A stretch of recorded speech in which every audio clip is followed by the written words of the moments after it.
prince héritier veut asseoir son pouvoir. Il veut montrer que c'est lui qui va prendre les rênes destinées de ce royaume.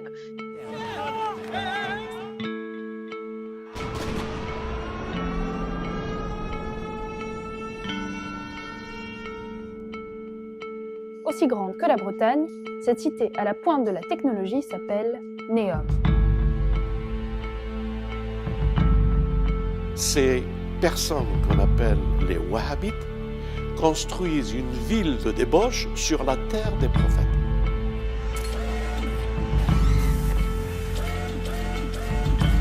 I would thank very much the Kingdom of Saudi Arabia. I am very honored and proud for this unique distinction. This is historical to be the first Rabat in the world to be recognized with a citizenship. Cette cité qu'ils sont en train de faire à Jebel el-Lawz, en Arabie Saoudite, elle est sur l'endroit où le veau d'or a été adoré pendant l'absence du messager Moïse.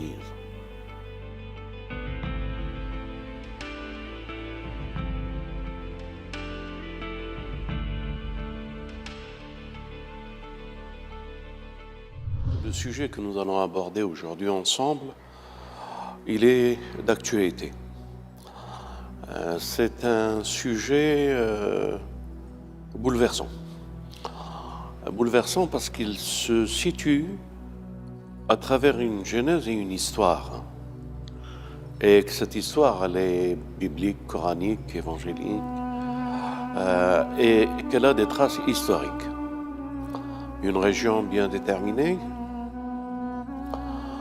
Ce territoire se trouve actuellement sur les lieux géographiques qui appartiennent à un pays qui s'est donné le nom d'une famille, qu'on appelle aujourd'hui l'Arabie Saoudite, mais qu'en réalité c'est le Hijaz. Et plus qu'en réalité, c'est la terre bénie des prophètes. De tous les prophètes. D'abord, les prophètes des enfants d'Israël. Une région qui s'appelle Jebel el-Lawz, qui se trouve à 19 km de la côte d'Égypte, c'est-à-dire à partir de l'Égypte, on voit ces montagnes, et qui n'est pas très loin non plus de la Jordanie. Jebel el-Lawz était dans toute l'histoire biblique la terre du prophète Yaqub. Vous connaissez cette histoire, Yaqub, Youssef, trahi, les enfants, ils le passent en Égypte, ils le vendent comme esclave, etc. Son histoire. Donc, c'est le lieu de la naissance de Youssef, le prophète Youssef, son père qui est Yaqub et qui a passé sa vie spirituelle sur ces montagnes qu'on appelle Jebel el-Lawz. Et après, nous continuons cette histoire avec l'histoire qui est dans la Bible aussi, et dans le Coran, et dans l'Évangile, l'histoire de Moïse. Une fois que Moïse a craint pour sa vie, sur le territoire de Pharaon, il a pris la fuite vers la direction de cet endroit-là. Et cet endroit-là, à cette époque, il y avait le prophète Shuaïb. Et c'était la ville de Médian. Donc Médian, à quelques kilomètres, mais vraiment 5, 6, 10, mais pas plus loin que cela, se trouve Jebel el-Lawz. La naissance de Youssef, qui par la force des choses a dû émigrer, ses frères et son père, qui l'ont quitté pour aller en Égypte. La suite a fait que l'un de leurs descendants, Moïse, après avoir craint de ce qui pouvait lui arriver, après ce qu'il a fait en Égypte à cet Égyptien, il a fui en cette direction. Donc, Moïse, ses frères, Haroun, sa famille, Imran, son père, lui a enseigné leur histoire. Et sa fuite était en direction du lieu de résidence de ses ancêtres. Et il a fui en cette direction pour aller se retrouver dans un endroit, après avoir épousé la fille de Chouaïb, accompagné avec sa femme et ses enfants, se trouvait sur le territoire de ses ancêtres, au mont Sinaï. Et là, il a vu une lumière qui a été vers elle, Dieu lui a parlé, il lui a donné une mission de revenir en Égypte pour aller libérer les peuples des enfants d'Israël.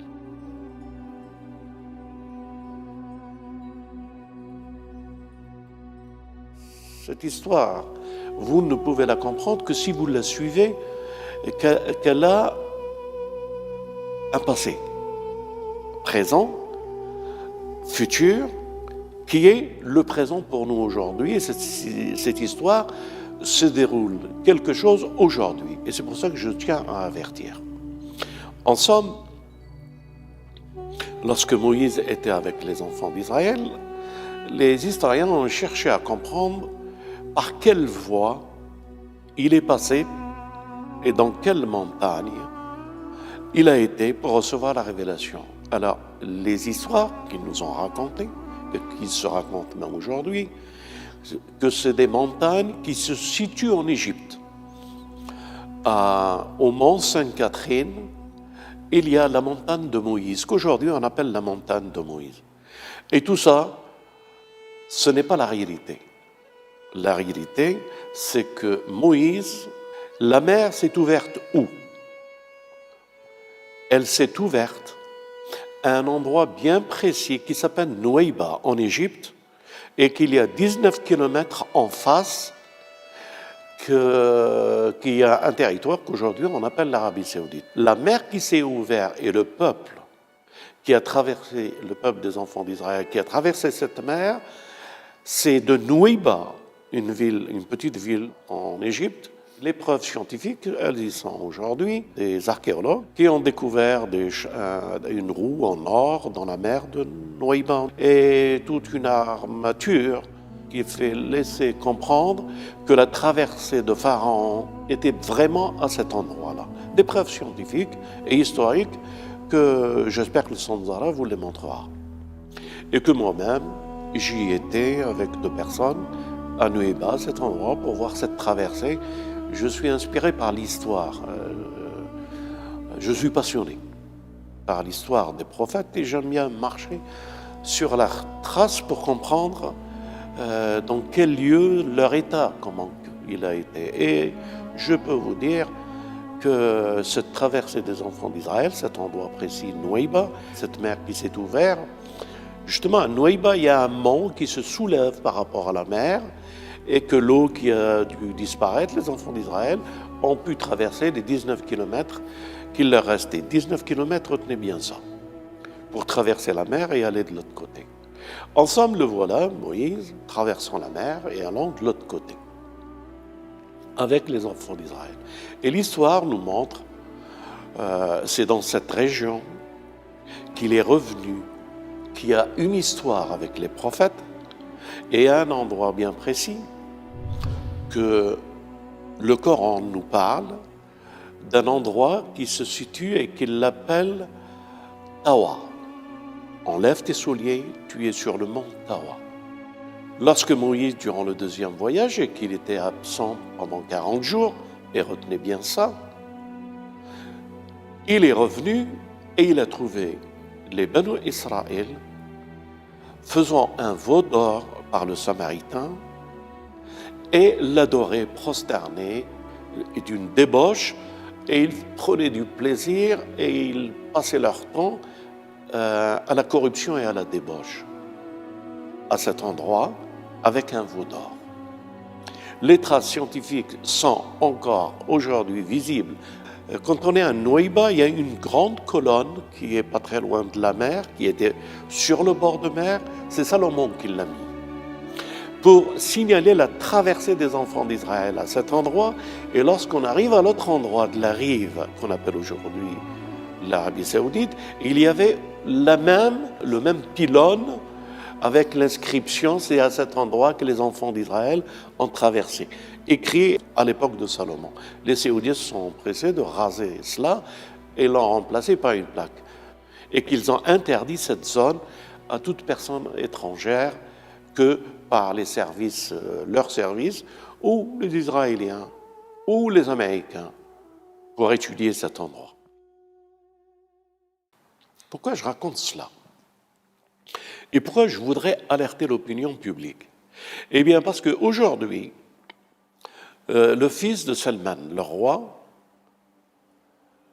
a proclamé que c'est un territoire qui n'est pas sacré et qu'il l'a fait sortir des territoires sacrés de l'Arabie saoudite, de l'Hijaz, et que tout le monde, il pouvait en faire une ville universelle. Dans cette ville universelle, ils appellent ça la cité de l'intelligence artificielle. Et pourquoi cherche-t-on tellement à développer ça pour arriver à un tel résultat? Eh bien parce que Al-Jan, Iblis, il prendra forme humaine. Mais la forme humaine qu'il prendra sous son contrôle, un très beau jeune homme, des cheveux longs,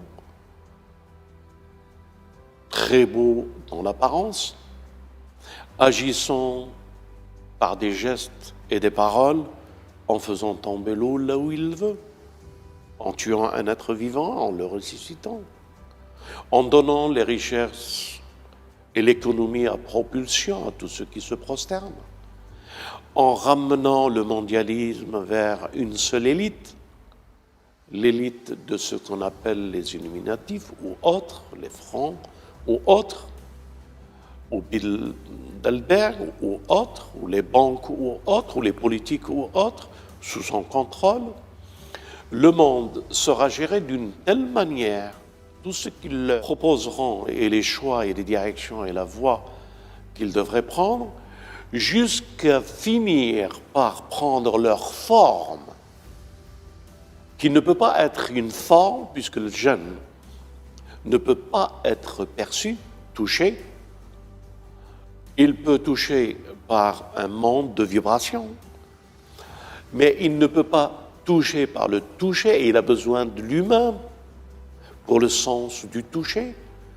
Il prendra corps et forme dans les robots, et que ce sera un multiple sans chiffre, robotisé, et qu'ils ne sont qu'en réalité que l'intelligence artificielle, elle prendra des noms. Sophia, yani masha'Allah, le nom Sophia. Ils prendront des figures qui ressembleront au Messie, mais qui ne sont que le faux Messie. Ils prendront des figures des awliya, des faux prophètes, et ils géreront ce qu'ils ont à gérer. Et c'est à partir de Jbel el-Lawz qu'ils voudront prendre le contrôle, non seulement sur cette terre, mais qu'ils auront des plateformes en dehors de la Terre, sur la Lune ou plus loin encore. Ils auront des moyens de communication, des radars, gérés pour notre humanité, pour le contrôle. Ils auront jusqu'à un moment où un groupe de personnes dira « Yadul Qarnayn ». Hajouj et Majouj descendent, protège-nous d'eux, construis-nous un mur. Tout ceci n'est que ilm akhir zaman.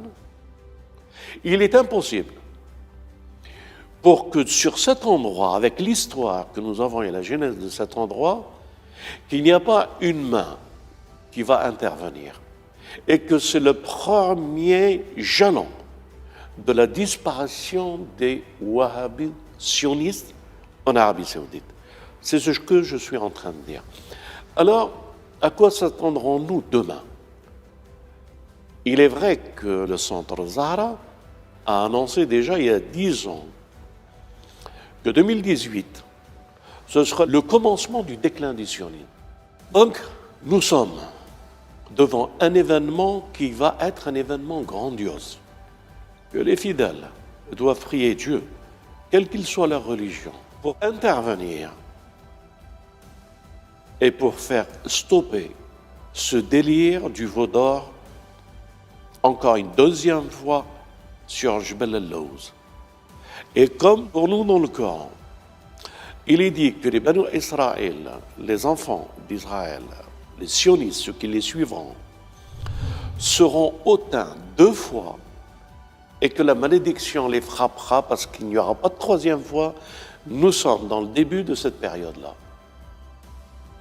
Raffermir la foi des croyants, prévenir les croyants qu'une défaillance, ou changer la voie de Dieu, ou vivre en dehors de la volonté et de la parole de Dieu, vaut un prix.